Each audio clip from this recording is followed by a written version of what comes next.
back to Sell More Academy, the mastermind for more sales. My name is Ben McGary, and for the last 2 decades, I've spent nearly every day trying to figure out how to sell more stuff. I've been in the trenches selling my own products and services for years. I've built teams, companies, and systems that sell from Main Street, small town USA, all the way to Wall Street.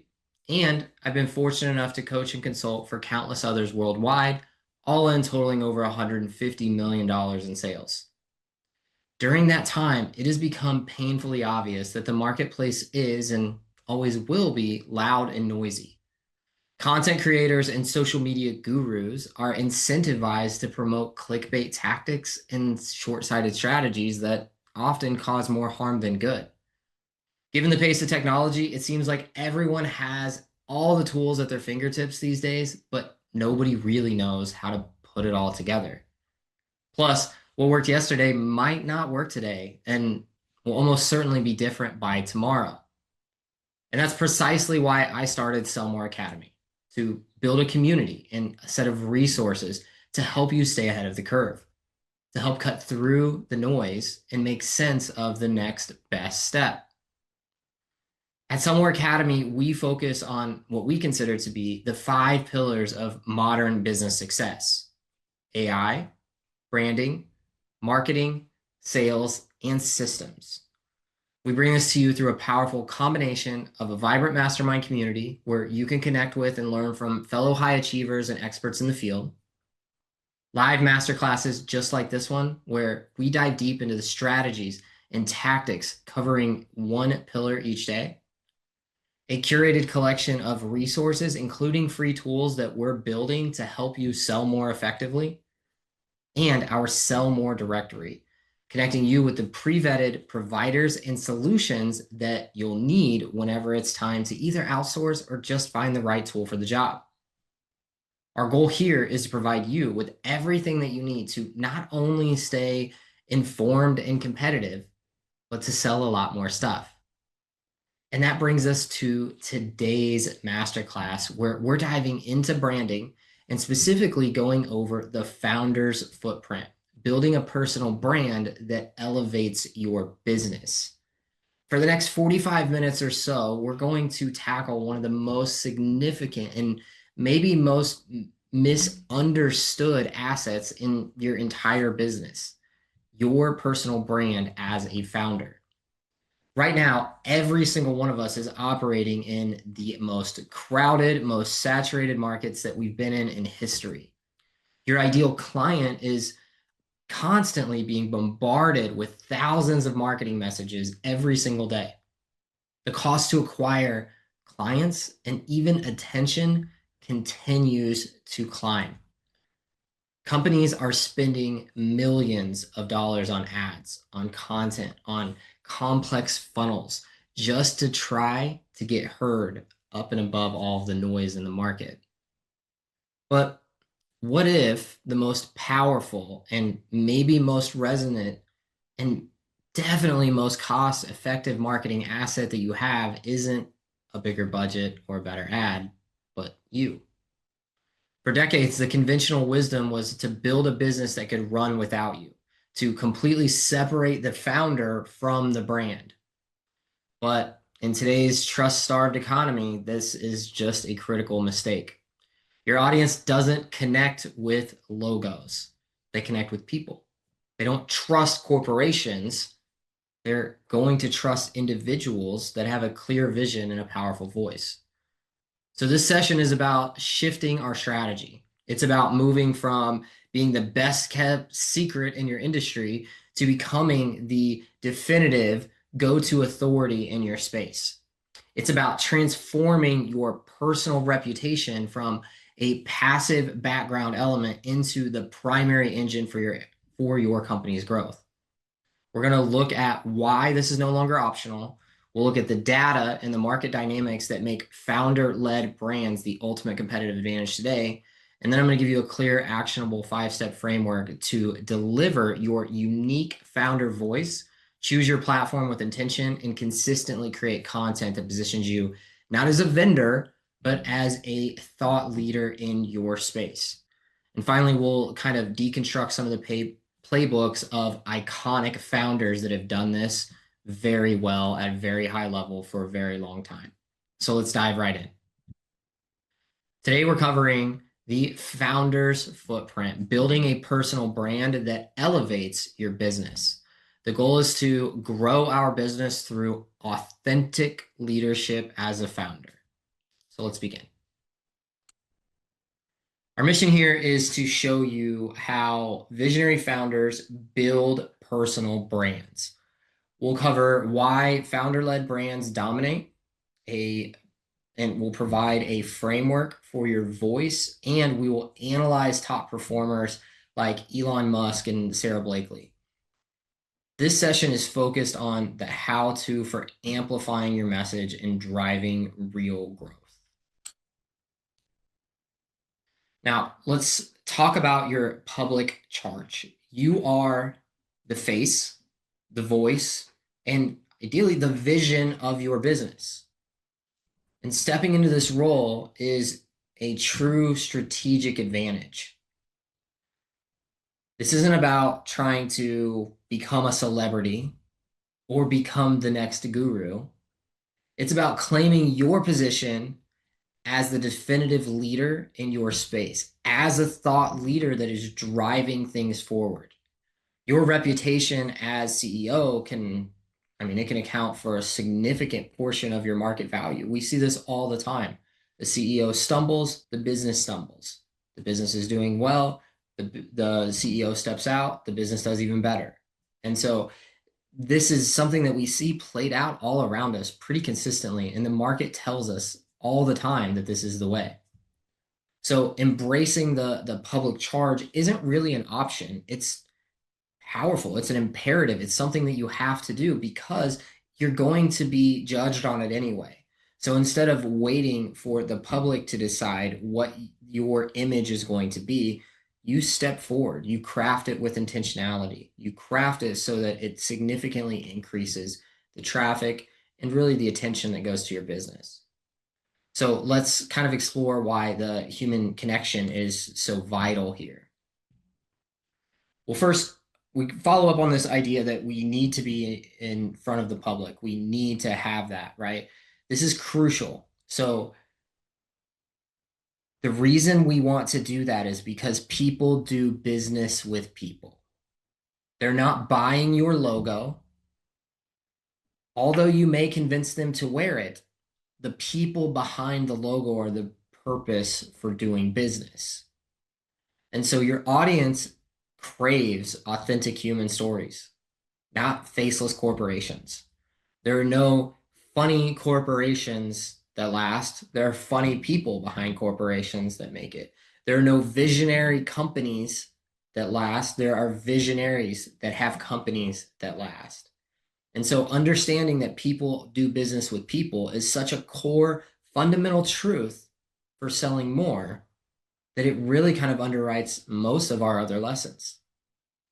Here, what we're focused on is that relationships and true rapport and shared values operate like currency, right? Whenever you lead with your personal brand, you end up reducing friction in that sales cycle because you don't have to sit there and try to establish trust. You know how much we dislike this idea of trust. We don't have to do that with the business because we have a founder who's out there authentically talking and presenting themselves. And so that helps to get that goodwill, that credibility, and definitely a sense of authority that allows people to step in and walk into the different, ways of being influenced and to walk into a process where they feel invited in rather than being forced into it. And so the idea here is obviously to reduce friction as much as possible in the sales process. And so being a founder-led brand just makes that an easy thing to accomplish. In fact, executives find that nearly half of the company's market value is tied to the CEO's reputation. Think about that. If almost half of the value is tied to the reputation, then don't you want to go out and craft that instead of waiting for it to be crafted for you? I think so. This leads us to kind of figure out Why founder-led brands stand out so much. It's kind of obvious at this point. It comes down to three key factors: credibility, differentiation, and magnetic attraction. You are the ultimate expert in your field, particularly in the way that you approach it. This gives you an unparalleled level of credibility and authority. Your unique perspective is an uncopyable asset, setting you apart from your competitors. And this authenticity magnetically attracts aligned talent and partners and customers who will resonate with your message. Founder-led companies consistently outperform their others, and they do so by generating more patients. They generate more technology. They generate more advancement. They get feedback faster. The feedback loop is at the front as opposed to the back end. And ultimately, when we're talking about public companies, or we're talking about companies that have investors, we're able to provide a higher shareholder return because we bring more people in at a lower customer acquisition cost. So all in all, this just makes sense across the board to put yourself out there. If you had the urge to start a company, now is not the time to hide behind that company. It's actually a time to promote that company. And by doing so, you win more. It's that simple. You'll sell more stuff. So let's look at kind of what are the cornerstones of building this powerful, because it's got to be a powerful voice if you're going to be a founder. You don't want to be out there presenting a weak image or doubtful or negative or anything of the sort. You want to be out there talking about things in a positive, uplifting way that inspires your environment, your community, your space. So let's take a look at these. The foundational elements that truly make your voice, your founder voice, resonate, well, that's going to be storytelling, authenticity, and transparency. These are the cornerstones that really support everything else that you'll do. Remember, like we said, people connect with people, not just logos. Your unique journey, including the challenges and triumphs that you've had, they help to provide context. If you will do this and be genuinely you, then you'll notice that people can recognize that. People can always spot fakes almost instantly. Some of us are better than others at it. That's fine. There's always levels of deception, but we can all pretty much tell when something doesn't seem right.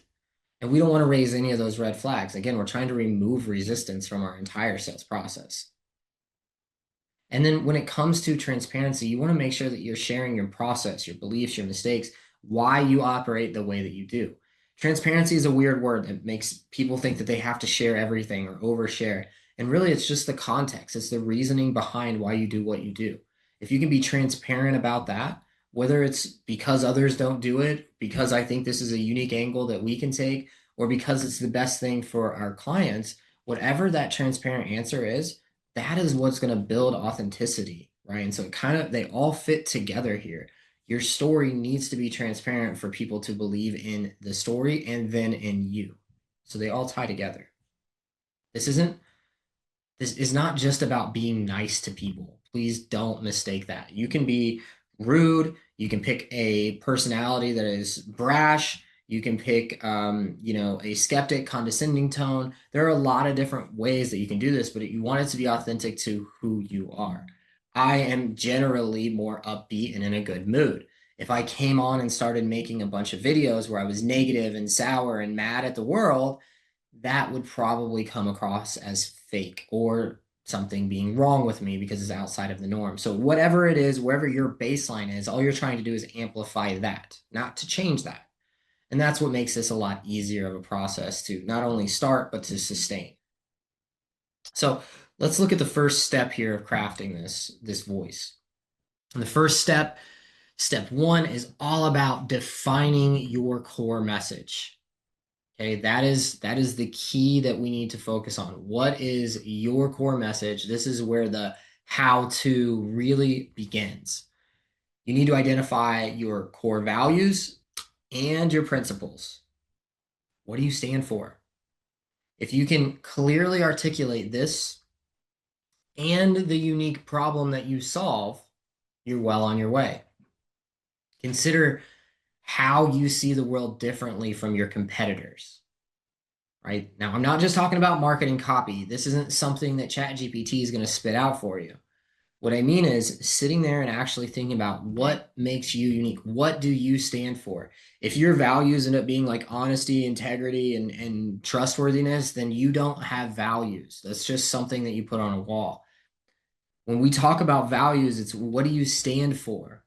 What are the things that you cherish most? And so for us, goodwill isn't more important than trust. That is a really big one for us. Excellence is more important than trying something once. That's just not a value that matters to us. And so those two become such a critical part of everything else that we do, every other message that we create. And so speaking of ChatGPT, most of us do use AI to help in our writing. If you provide your values and you provide your value prop and you provide your differentiation, then you might get something that's usable out of it. Otherwise, you're going to get something that defaults to the mean, right? Meaning that AI is going to look at the average of what most people do. They're going to cut out all the anomalies. They're going to cut out what makes something unique. And they're going to it's going to, and I say they because it's virtually all LLMs are trained in the same fashion that way. And so they're going to look for the average instead of what's unique, what's different about you. So you want to do this first. That's why it's step one. Define your core message into these three components. Values, you really only need 3 to maybe at most 7 values. Not just something that you put on the wall, but something that you're willing to, a line that you're willing to never cross, or not willing to cross. That's what you're looking for here. The value prop is specific. What do we solve? And then differentiation, how do we do that differently than anyone else? All right, so let's move on to step 2. Step 2 is to identify your audience. So a great founder voice is not just about you. I know that sounds crazy, but it's not just about you. It's about the readers. It's about them. It's the people who are going to take their time to actually go through what you put out there into the world. So you need to spend time and understand their pain points, their aspirations, and the language that they use. Now, this is super important because for most founders, we're focused on problems, right? Problems and solutions and problems and solutions. I didn't mention any of that here. What you need to figure out about your audience is you need to know their pain points. You need to understand their aspirations. You need to understand the language they use, right? Different things that we're looking for. So even as a founder, you may think that you've already checked this box off, but I urge you to pause and go through it and find out, is this different than what I already have in place? Good chance that it is. And truthfully, when was the last time you even looked at that stuff to reevaluate it? You've probably changed in the last 6 months, year, 2 years. Some people haven't even touched their values in 10 years. How do you know if they still mean the same thing to you? Kind of tough to answer that. We also want to know where they congregate because you want to go where they're already listening to people, right? So if the majority of my audience is on LinkedIn, well, then it doesn't make any sense for me to go to TikTok. Just because TikTok is trendy doesn't mean that my audience is there. And so we need to figure out where do they congregate so that we can go where they are. And then finally, what do they need to hear? So we're talking about our views and our beliefs and our vantage point through the lens of the person that's reading it. And so we need to tailor our message so that it has maximum impact for the reader, right? We don't want to just say our piece and then hope that people resonate with it. We want to, just like a good salesperson, cater our pitch to the people that we're speaking to. Now, if you have an audience that's on LinkedIn and you have an audience that's on TikTok and an audience that's on your blog and another email list, they all may need that message tailored in a different way. And so the more that you know about your audience, the better your founder message is going to come across. Looking at step 3 here. With your message clear and the audience identified, The natural step three is to choose your platform strategically. Just like we were just talking about, you can't be everywhere, especially not when you first start off. So the key is to be effective somewhere, right? Focus on one or two or three key channels where you can provide the maximum value. Now, if you want to share to the others and not customize for them, not spend a lot of time, that's fine. There's plenty of tools that do that. I'm not telling you not to do that. You should actually be everywhere that you can be. But where do you spend your time? You're going to focus that in on 1 to 3 key channels. Those key channels are going to be based on, like we were just talking about, where is your audience? So it's not what you know best. It's not what's trending. It's not what has the best tools. It's where is your audience already located where you could reach them and ideally do so with as little resistance as possible. So consider whether that is written, audio, or format or video formats, right? Any of them could work. And it just depends on the channel that you're on and the audience that you have. So again, don't just make videos if they don't listen to videos. If most of your audience is in the car commuting, maybe you need to switch this over to a podcast. It's that simple. You got to know your audience. Remember that there's nuance to every platform and every method that you deliver through. So the way that you deliver video on LinkedIn is going to be a little different than the way that you deliver video on YouTube. So just keep that in mind there. But this is going to help to counter the overwhelm of social media and the different communication platforms that we have for our client base, right? We just need to pick a couple. We don't need to do everything. Simple. So let's talk about the content itself here. Step 4 is to speak your truth. Now, this is something that we talk about pretty frequently here at Sell More Academy. It's that trust kills sales. Well, the opposite of that, the antidote to that, is to use the truth. And so if you are speaking your truth and you are putting out insights, not just sales pitches, and you're providing genuine value that educates and inspires and challenges people through your thought leadership, there's a very, very good chance that you are just exposing them to what it's going to be like to work with you, right? If you're being honest, if you're being authentic, if you're being transparent and providing good context, they should not need to trust you to do business with you. You should have laid out absolutely everything, the way you think, the way the decisions are made in the company. All of those pieces are already laid out. And when we look at good founders, you'll know exactly what I mean by that. It may sound like a lot of work, but we don't have to keep these secrets in our business, meaning they have to pay us to find out the truth. Why don't we just put it out there to begin with? Tell your origin story. Talk about client success. Talk about lessons that you've learned, things that went wrong. That's how we build credibility with our audience. Step 5, well, we want to make sure that we are consistent and that we iterate. And this is a little bit of a difficult part for some people because when we hear that we're going to put our truth out there, it feels finite, like this could never change. But if we're growing and we're learning along the way, then our ideas are probably going to iterate a little bit as well. And so we want to share those. We want to share that, I used to think this, but now I believe this. We used to do things this way, but now we do it this way, right? And so we're sharing that truth out there so that the audience can pick up on it. And some of them will just dismiss it and move on. It's not for them. But the ones that it resonates with, those are the ones that come in the door and sign up. They don't need much else because the sales process has been done by the founder.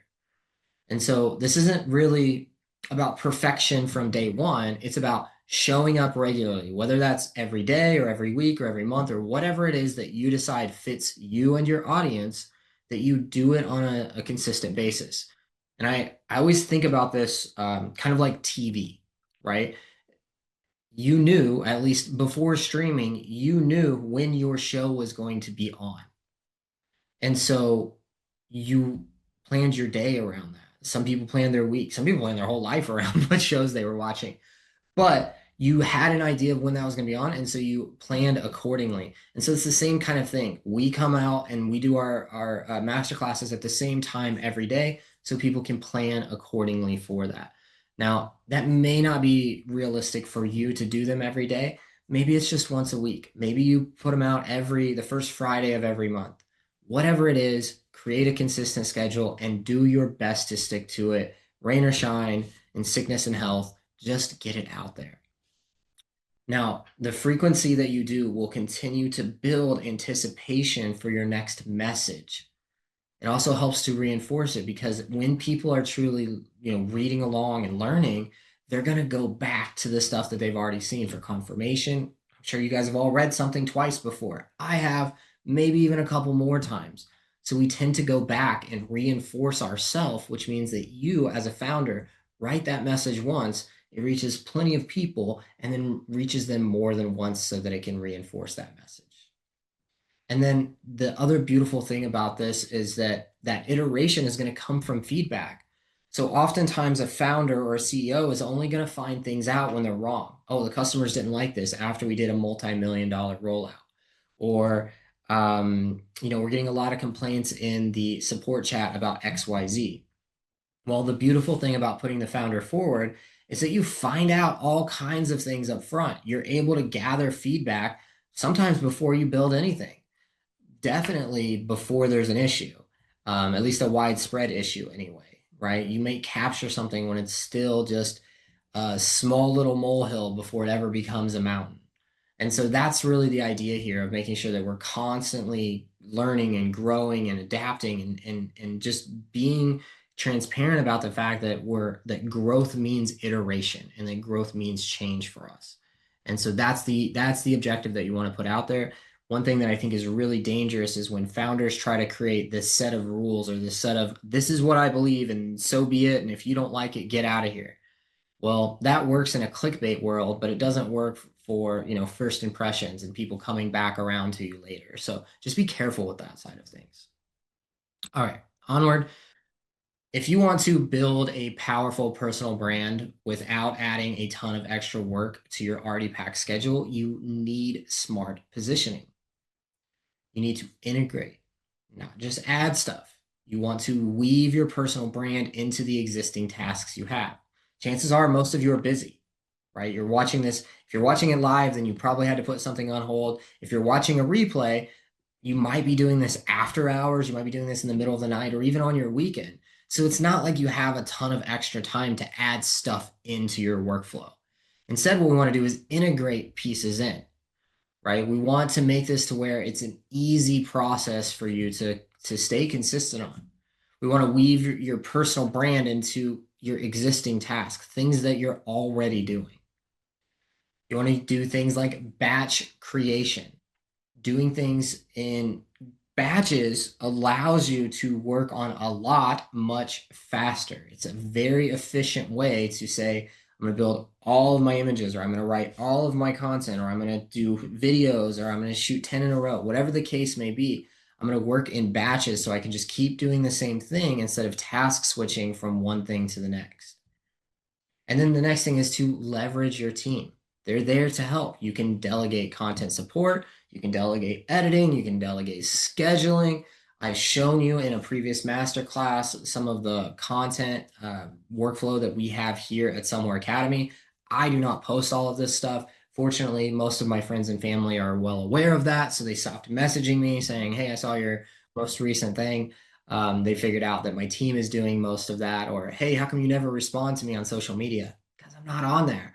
I just happen to post on there. And so, same kind of thing. You can spread your message, people can connect with you, they can reach out to you, and at very least, it starts new conversations. And I can guarantee that when you put yourself out there, you will have more conversations, even if it takes a little while for those to kind of kick off.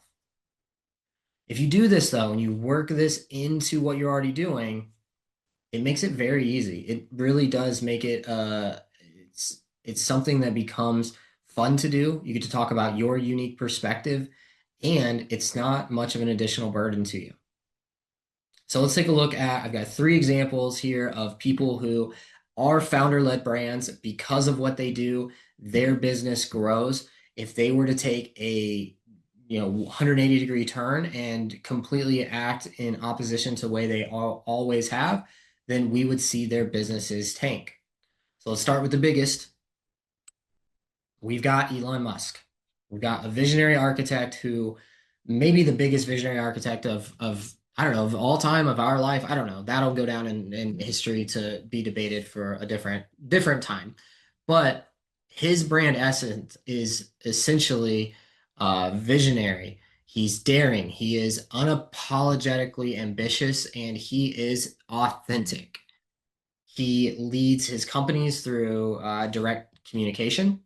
He challenges the norms of what's been accepted by society, by industries. He has a great philosophy of thinking in bits, not bytes. I highly recommend if you're into systems thinking that you take a look at bits, not bytes, and understand what he means by that. But ultimately, he's always creating some kind of buzz. He makes these crazy, audacious goals, and we'll see the entire market rally behind him. It also attracts top talent, it commands investor attention, and it drives massive media coverage for Tesla and SpaceX and Solar City and all of his other projects, right? One thing about Elon is that he's been able to build all of these massive companies without massive marketing teams. He is a founder-led brand. And that's not to say that other people aren't out there doing different marketing activities. I'm not saying that they do zero, but you don't see ads for them. You won't see a commercial for them, right? That's just not what they're into. If they do, it will be short-lived. We've seen CEOs come and go that have worked underneath Elon, and it doesn't really seem to matter. Another example I could give that would be very similar to Elon would be Jerry Jones down at Dallas Cowboys. And so for years, it was like he was hiring a head coach, but he wouldn't let them be the head coach. Everybody knew it was his team. And so it's the same kind of thing. Is this your team? Do people know that you are the one that has founded this, associated, whatever? Not to brag on yourself, but to make it known your beliefs and your ideas. Okay, so again, like I said, we've seen a better example from Elon than maybe anyone else. The political tides change, and we see his market valuation drop, and so his personal valuation drops as well. Or he makes a comment on his own platform, and that ends up changing the way that people feel about him, and either his valuation goes up or down, right? And so he is absolutely every day under the gun of am I putting out something that helps me or something that hurts me? And we're all in the same boat. It's just now we're going to take a more active, intentional approach toward it as opposed to just letting it happen. Okay, next, one of my favorite entrepreneurs ever. She is an authentic storyteller. We have Sarah Blakely. Her brand essence is relatable, empowering, resilient. She embodies this underdog success story. If you've never heard her story, it's wonderful. She does such a great job of telling it, but obviously, it's because she lived it and she documented it along the way. There are videos, there are photos. And so we all know that her story is truly authentic. We know that she was making her product Spanx in her apartment. She didn't have any money. She invested all $5,000 from savings into it, literally left herself no money. She went to massive brands and was ripped off. They even used images of a person that looked just like her after ripping her off in their advertisement. So she is somebody who knows the struggle and knows the challenges of business better than most people and still goes out of her way she addresses that stuff, sure, but she doesn't do so in a negative way. She does so in a positive way to say, this is my brand.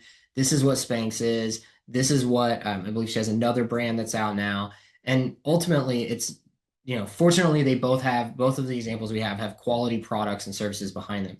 However, even if they didn't, these founder-led brands would build so much hype. And so sometimes we automatically assume that a founder-led brand is going to be a billion-dollar brand at some point, or it's going to be relatable or reliable or something along those lines, when really it may just be the founder. And so that is your strategic advantage to making your business look bigger and better. And so always recommend people look into Sarah Blakely, understand what she's done and how she continues to do it at such a high level. Her and her husband are easily at the top of my list of people that everyone should really watch, should look out for, and emulate to the best of our ability. All right, one more to go through, and that's Neil Patel. Very different kind of approach. He takes an educational authority approach. He is easily one of the top experts in the world for SEO and in marketing in general, but SEO is his real thing. His brand has always been knowledge, it's practical application, it's results driven work. He leads by producing vast, I mean, insane amounts of free, high value educational content through his blogs, which, again, SEO is his thing. So his blogs are wonderful. I mean, literally buy the book. When we talk about building a blog and I tell somebody to go look at something, go look at Neil Patel. He is one of the best in the world at what he does. There's so few people that could hold a candle to what he's doing. And he personally answers emails, I can tell you that, which is crazy to me that he does, but I was fortunate enough to get an email from him at one point. So that's just another aspect of being a founder-led brand. It's important to him to be approachable and accessible. So with his particular strategy, he's built a massive audience. He's generated millions of dollars in revenue for his agency, MP Digital, but he's also created his own products. He uses Answer the Public. He's got Uber Suggest, and I think there are a few others that are out there that I don't use. I use both of those, but I think he has a few others that I don't use. And he's been able to generate all of these based on the fact that he is the educational authority. He's the one that people turn to, that experts turn to find out more about SEO, about search, about marketing in general. And so his brand, his entire personal founder's brand and his businesses are built around solving customer problems as early as possible, and then that has allowed him to just establish this really undeniable authority. And again, does that mean that everything that he's always said is right? No, but it means that he's iterated and found the changes, and so he is a resource that is always going to be one step ahead. And so these founders have all taken very different paths. They have very different founder archetypes that they kind of set up, and the type of messaging that they put out, right? We don't see Elon making videos on SEO, but we do see him on stages speaking, or we see him tweeting X posting tiny little tweets, right? Or posts, right? And so, figure out which way works best for you. And really any of them can lead you to success. It's just about making sure that you're following that process. And so the first step, again, audit your current digital footprint. Make sure that you know exactly what it is that you're doing, how you show up, where are you, what messages are you sending today to your audience. And then step 2 is to define your North Star message. This is a really key aspect to everything. Each one of these people has it. There's always one thing that stands out above the rest. And that's how people categorize us, right? They're not like, hey, I know 50 things about this person. Let me tell you all of them. They'll say, oh, he's really good at this one thing, or she's really great at this. And so if you could pick one thing to be known for, what is that one thing, right? And then the next piece, and I'm trying to think back about those, right? So we could say SEO for Neil Patel. That's more specific than marketing. I think he would be pretty happy about being known as the king of SEO.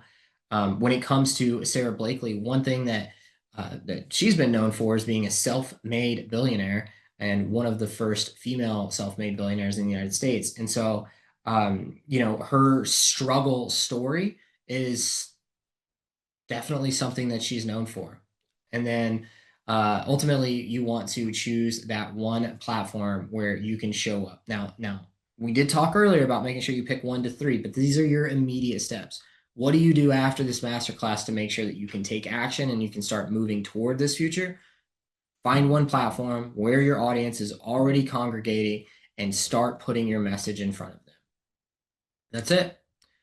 So as we kind of wrap this up, let's just distill everything into these 3 key takeaways that I want everybody to remember. No matter how you approach this, no matter how quickly you jump onto it, there are a few things that I want you to just keep in mind. And the first is, remember to be human. This sounds so obvious when we talk like this, but there's a reason why coaches and consultants and copywriters continue to get paid. So please remember that people connect with authentic stories and they believe in other people. We struggle to trust logos. We struggle to trust brands. Next, be strategic. Your personal brand is not an accident. It's a powerful business asset that deserves your focused attention. And finally, be consistent. Be regular, valuable, make valuable contributions on posts, on just the thought leadership of your space, push things forward, push the envelope, challenge things, whatever it takes for you to be consistent. And then over time, these three principles will become the bedrock of your brand. They will become the things that make sure that you stay centered. When you come up with a new topic, you come back to these. Can I tell this story in a human way? Do I have a connection to it? Could I tell somebody else's connection to it? Is this strategically going to help somebody get from where they are to where I need them to go? And does this fall in line with the kind of stuff that I usually talk about that people have come to expect from me? Again, these three will become the bedrock for you. So that's it. It all boils down to making sure that you understand that your brand, your personal brand, is a powerful asset and you need to own it intentionally. Be authentic, be consistent, be strategic so that you can stand out from the crowd. Your footprint that you leave as a founder will define how big of a business you can build. Please make sure that you ask any questions that you have, because I know this can be a bit of a confusing topic of how do I stand out versus how do I make my business stand out? How do I do this all myself versus how do I get somebody to help with certain aspects of it and still make it mine? If you have these questions, comments, concerns, or you just want to talk more about this, please feel free to use the comment section below. Or if you're already a member of Sellmore Academy, bring this into our mastermind. We have different channels set up, and this conversation will already be taking place inside of our branding conversation channel.